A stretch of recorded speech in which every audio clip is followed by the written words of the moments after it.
บ่มีไผได้เฮียนเนาะผู้นี้เป็นลูกที่เท่าไหร่ลูกคนที่เท่าไหร่คนที่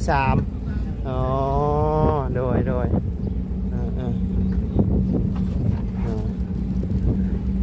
ได้จอดตนาได้จอดตัวหน้านี่บ่นี่บ่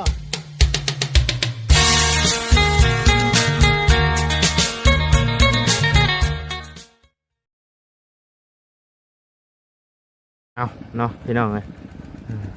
หลังจากที่ทั้งลุงเพิ่มเพิ่นได้ถามทั้งเอื้อยเพิ่นเนาะชื่อเฮ็ดชื่อหอนซอยทั้งเอื้อยเพิ่นพี่น้องเอื้อยเพิ่นกาสิกลับแล้วรุ่นเบิ่งรถคันนี้พี่น้องว่าเพิ่นสิใต้ครัวหรือเพิ่นสิลงลุ่มเนาะใต้ครัวได้ลุงเพิ่มเลยใต้ครัวเนาะโอ้ได้อยู่ลุงเพิ่มเลยเอาทักทายกับสบายดีเนาะพ่อแม่พี่น้อง FC เบิร์ดสุขุสู่คนเนาะบ่ว่าสิอยู่ในและต่างประเทศพอดีทั้งเอื้อยเพิ่นขายเฮ็ดแล้วเนาะกะเอื้อยเพิ่นกะสิกลับเนาะพอดีไปส่งเอื้อยเพิ่นต่อพี่น้องเลยเอาสบายดีเด้อเอื้อยเด้อเลยทั้งเอื้อยอยู่บ้านเทิมน้อยเนาะโอ้โดยโอ้มีแต่ยิ้มเนาะเบ้าบ่เป็นบ่เพิ่นเบ้าไล่อยู่บ่เบ้าลาเบ้าหยังได้อยู่เนาะได้เบ้าลาวเบ้าดาวถึงได้เบิดเบ้าลาได้เบิดเนาะโดยยังอีกไกลบ่จากนี่ไปหาบ้านไปจะบ่ไกลไปได้เนาะไปได้ฮ้อนได้นี่เนาะพี่น้องเอ้ยหลังจากที่ได้ซื้อเฮ็ดซื้อหอนทั้งซอยเอื้อยเพิ่นพี่น้องที่แรกว่าสิย่างออกไปขายโยไอ้พลานเพิ่นบอกเอ้ยโดยแม่นโดยที่ไปขายอยู่พุ่นเลยย่างออกคู่มือแล้วเนาะโดยคู่มือโดยไป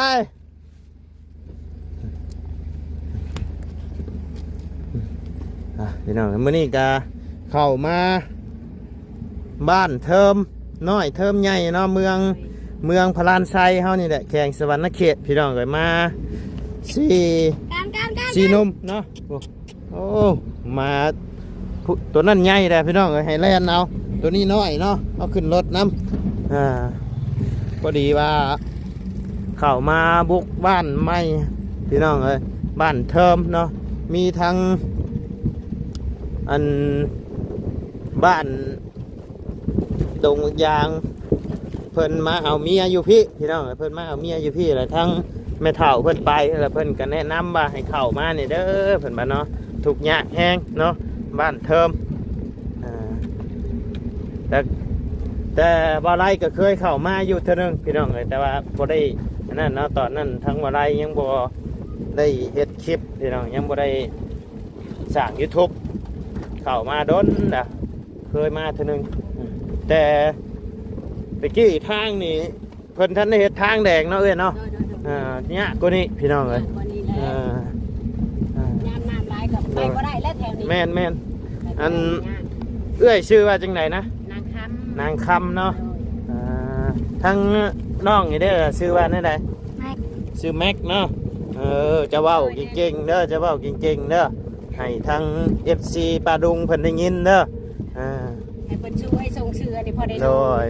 ส่งเชือก็มีแต่ตัวเดียวนี่บ่ส่งเชือนะสองตัวกี่ชี้นี่ไปขึ้นเองบ่นี่นะขึ้นแถวกงใหม่อ๋อโธ่เก่งเนาะขึ้นชูงได้ตกกุ้งไม้ได้ไปก็ไผไปหานะบางครั้งก็ไปกับแม่บางเทื่อแต่บ่ได้ไปผู้เดียวแต่ว่าใครโยบ่ได้ไปผู้เดียวท่านไปผู้เดียว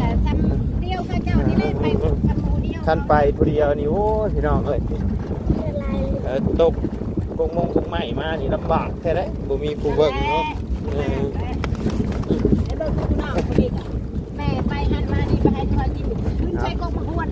ชาแคนกะฮักโดยเอานี่เนาะพี่น้องเอ้ยทั้งบ่ไลก็ได้ซื้อมีนมขนมเนาะเข้ามาเบิ่งหมู่บ้านใหม่ๆพี่น้องก็เป็นทั้ง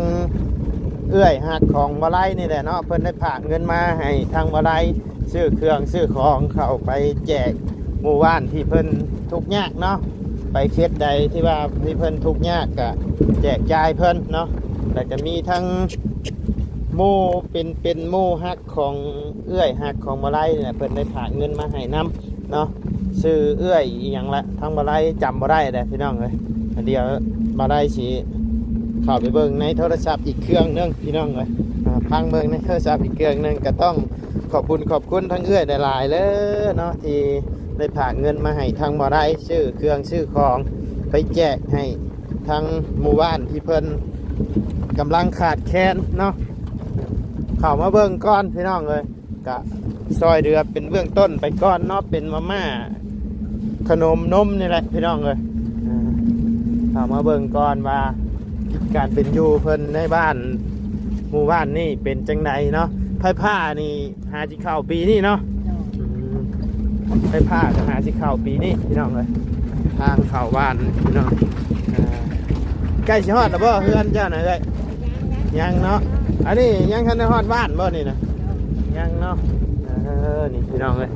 นี่เป็นเทียงไงเทียงหน้านี่พี่น้องเอ้ยกันฮอดแล้วบอกเด้อเอ้ยเด้อ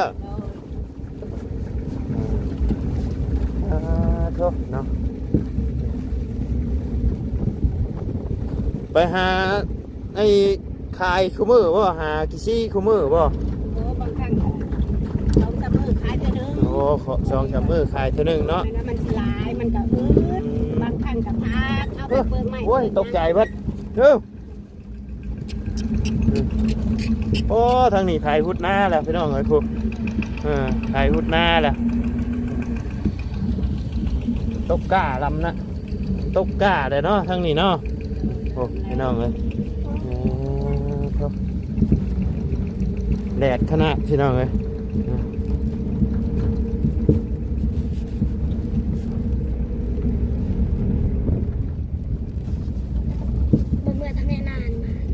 ฮะนี่ไหนจะมันไรโอ้ยจะว่าก็มาจะบอกโอ้ยเนาะเจ้าได้เฮียนอยู่บ่ล่ะฮะบ่ได้เฮียนครับมีแต่น้องอันได้เฮียนน้องลุงเฮียนอยู่ของภาษาบ่ได้เฮียนซ้ำเนาะเป็นอะไรทางครอบครัวเอ้ยเนี่ยเป็นอะไรเป็นพอมีอยู่มีกินอยู่บ่เอ้ยก็ไปสำนั่นแหละไปที่นี่แหละพอได้กินเสร็จทางเอ้ยนี่เป็นแม่หมายหรือเป็นแม่ห้างแม่หมายเนาะแม่หมายแต่ว่ามามีครอบครัวใหม่บ่เด้อกันฮอดเลยสิบอกฮอดแล้วบอกเด้อเอ้ยเด้อนี่แหละพี่น้องเลยอันนี้เป็นบ้านเทิมน้อยเนาะนี่เนาะฮอดแล้วพี่น้องเลยฮอดหมู่บ้านเทิมน้อยพี่น้องเลยนี่เอามามีจักหลังคานี่เลย100 ปลายบ่โอ้ถือว่าใหญ่เลยนี่เนาะฮอด100 ปลายเลยพี่น้องเลย100 กว่าหลังคาเนาะนี่พี่น้องบ้านเทิมพี่น้องเลยไปตลาดตะดีกับไปไอ้พุ่นแล้วเนาะไปทารานพุ่นแล้วเนาะโอ้โดยนี่พี่น้องเลยเพื่อนซานเพิ่นเนาะก็ถือว่าเป็นหมู่บ้านใหญ่โยพี่น้องแต่ว่าขาดความเจริญโยภายภาคหาสิเข้าปีนี้เนาะโอ้พี่น้องบ้านเทิมเนาะโอ้โหเสียผู้สาวเพิ่นปบกล้องเลยพี่น้องเลยใช้ใกล้แต่ว่าเอ้ยยังอยู่เหนือพุ่นเนาะนี่พี่น้องเลยเพื่อนซานเพิ่นเนาะเพื่อนเจ้าจะซ้ำบ่นี่ซ้ำนี่บ่โอ้พี่น้องเลย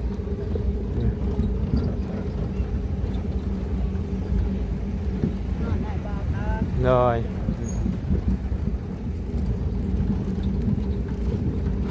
มีลูกจักคนเลยเจ้า5 คน5 คนเนาะแต่ว่าได้เฮียนจักคนได้เฮียนนะบ่มีไผได้เฮียนดอกผู้เดียวน้องผู้นี้ไปอ๋อบ่มีไผได้เฮียนเนาะผู้นี้เป็นลูกที่เท่าไรลูกคนที่เท่าไรคนที่3อ๋อโดย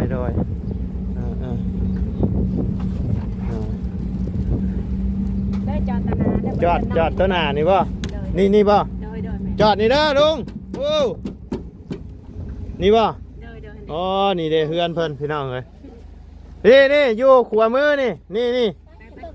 เฮือนพากระจาดห้างๆนี่อันนี้บ่โอ้นี่เด้พี่น้องเอ้ยเฮือนเพิ่นเนาะโธ่ส่งกับบ่ใช่ทั้งน่ะเนาะใส่ส่งเลยเด้อเฮ็ดหยังกันน่ะโอ้พี่น้องเอ้ยโอ้นี่เป็นบ้านเฮือนของเอื้อยคำเนาะ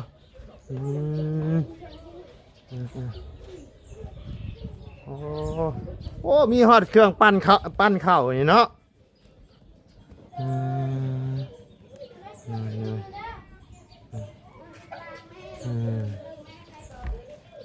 เอาเนาะพี่น้องอันนี้ก็เป็นเฮือนชานของเอื้อยคำเนาะแม่นบ่อันนี้เป็นลูกชาวจ้ะบ่นี่โอ้สบายดีล่ะจะลงมาพี่เจ้าฮะลงมาอันนี้เป็นน้องของผู้นี่บ่อันนี้เป็นอ้ายเจ้าเป็นน้องเนาะอ๋อโดยโอ้เก่งผู้นี่แหละเอาเก่งเนาะเจ้าได้เฮียนอยู่บ่เจ้าโดยเฮียนฮอดปอใดแล้วล่ะปอซี โอ้เก่งเนี่ยนี่มานั่งเต้นข้าวไปนั่งน้ำแม่เจ้าผู้ไป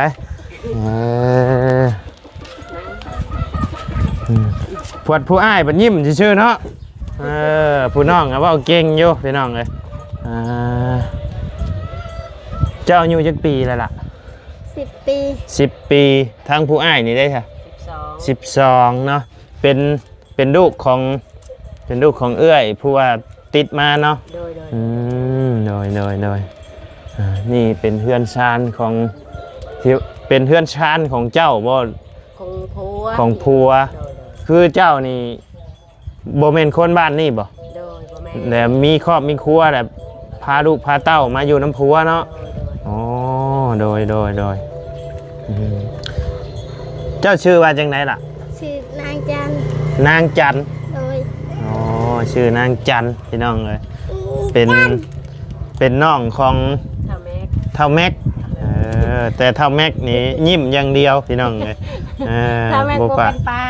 กโบเว้าเนาะแต่ว่า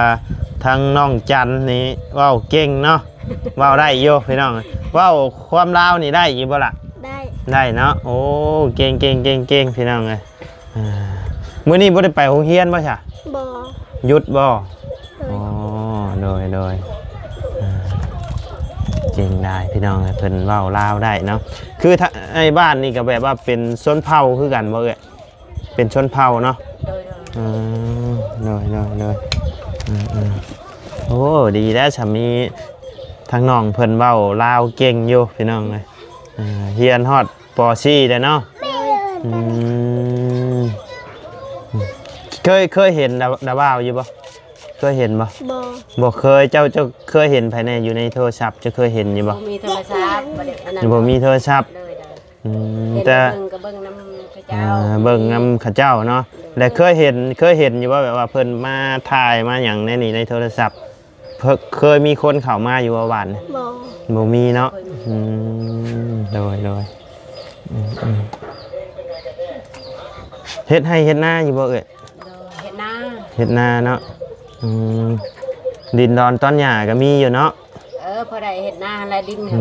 มีหน้าเราโดยมาอยู่พี่มีครอบมีครัวอยู่พี่ได้จักปีแล้ว3 ปี 4 ปีเนาะทั้งน้องจันอายุ10 ปีเนาะและยังมีน้องอีกบ่นี่มีอีกคนนึงผู้หญิงและผู้นี่ได้จ้ะนี่ลูกกับผัวใหม่นี่เนาะลูกกับผัวใหม่หาใช้ได้ผู้เดียวนี่บ่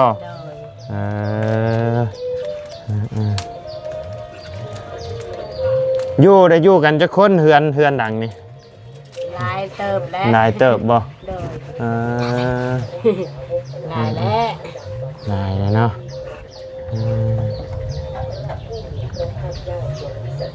เห็นน้องเพิ่นเฮ็ดกำลังเฮ็ดหยังกินนี่นะ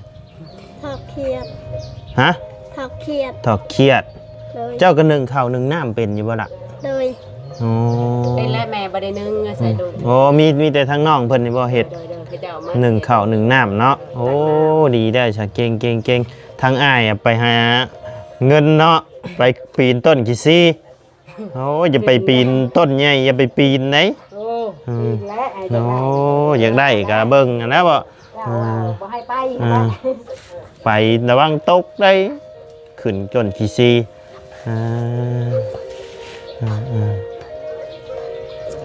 เพิ่นมื้อนี้บ่ได้ไปเฮียนเนาะ โดย มื้ออื่นไปบ่มื้ออื่น บ่พัก พัก เลย เจ้าหรือเจ้าพักหรือว่านายครูเพิ่นให้พัก พัก ครูพัก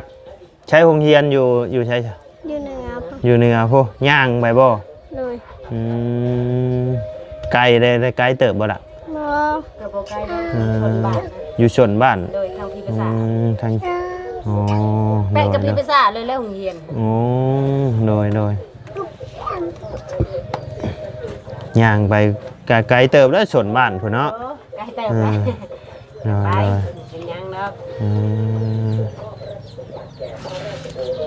บ้านออกไปทางนั้นก็เป็นหมู่บ้านบ่ทางนั้นก็ บ้านอยู่บ้านแจตัวนี้แถวนั้นทงนาไปเกี่ยว โดยอันแบบว่าทางเข้ามานี่เข้าไปมันมีจักหมู่บ้านเด้อ เข้าไปนี่มีแต่2หมู่บ้านนี่แหละ มีแต่2หมู่บ้านนี่บ้านเทิมน้อยกับบ้านเทิมใหญ่เส้นทางตัวนี้ฮอดแต่บ้านเทิมน้อยกับบ้านเทิมใหญ่เนาะอ๋อโดย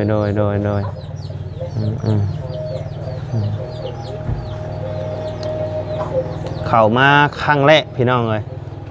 มาเข้ามาเบิ่งมีทั้งบ้านเทิมใหญ่อยู่ในพุ่นเนาะเพราะว่ามีอยู่บ้านเทิมใหญ่นี่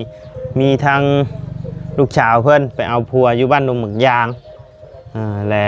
เพิ่นไปหาเพิ่นไปเยี่ยมไปยามลูกเคยเพิ่นแหละเห็นทั้งสุข่อยนี่ถ่ายคลิปถ่ายอย่างไรก็เพิ่นบอกแนะนำมาเนาะ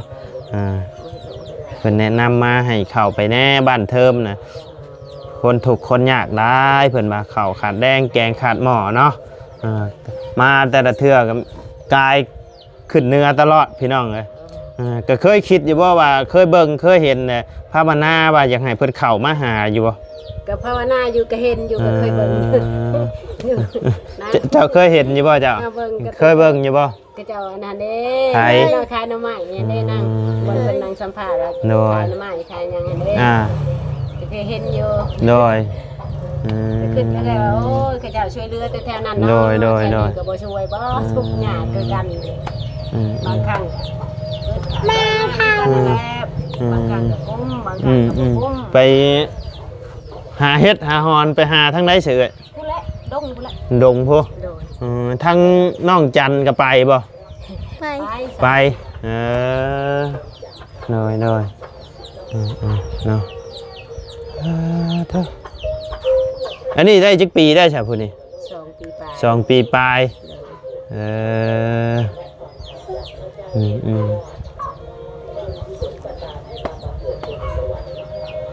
พื้นไผ่กับเข่าเบิดแหละเนาะไอเฮือนเจ้านี่เนาะ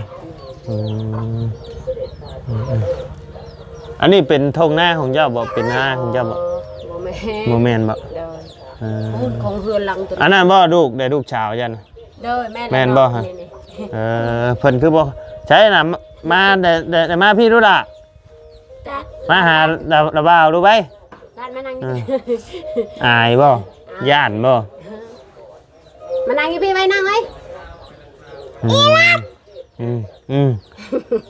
เป็นญาติพี่น้องญาติละสาเนาะเป็นญาติเนาะบ่เป็นยังใช้พระระบ่าวเบิ่งเฮือนเบิ่งซานนู่นหาเป็นได้เฮือนซานนะใช่เนาะผ่าไปเบิดแล้วเนาะเฮือนกะเด้อขอขึ้นเฮือนหน่อยเด้อโดยทุก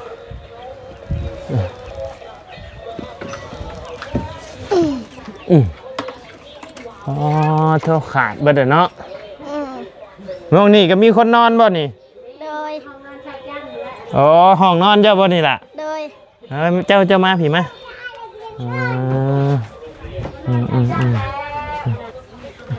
อืมอันนี้บ่ห้องนอนเจ้าน่ะ โดย ใช้เบิ้งฮะ เขียงไหนนะ นอนจะคนอยู่นี่นะ ประมาณ4-5 คนนี่ 4-5 คน อยู่ในเฮือนนี่มีแต่มีจะคนล่ะ โดย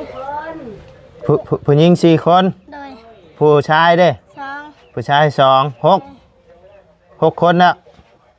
รวมทั้งพ่อทั้งแม่นำบ่ บอ 6 7 8เนาะ8 คน โดย โดย ไปซอง อืม 10พุ่นแล้ว เหือนชานเพิ่นเนาะพี่น้องเอ้ยมุ้งสังกะสีอยู่แต่ว่าไปเบ่แล้วนี่สภาพกันเนาะ โดย โดยเครียดตายน้ำกะมีนี่เนาะ โดย เอาไว้เฮ็ดกินนะบัดนี้เนาะ โดย โอ้เต็มเลยโอ้ยพี่น้องเอ้ยเอาป้าจะป้าลงดุมป้าโธ่มาเอาขนมน้ำละบาวกันซื้อขนมมาติดรถติดดางไว้พี่น้อง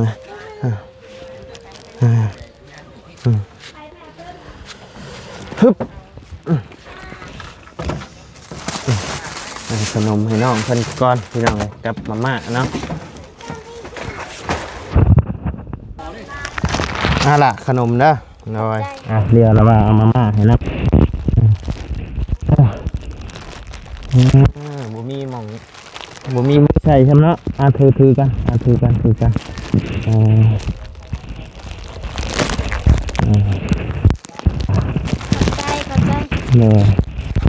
เลยด่าเด้อ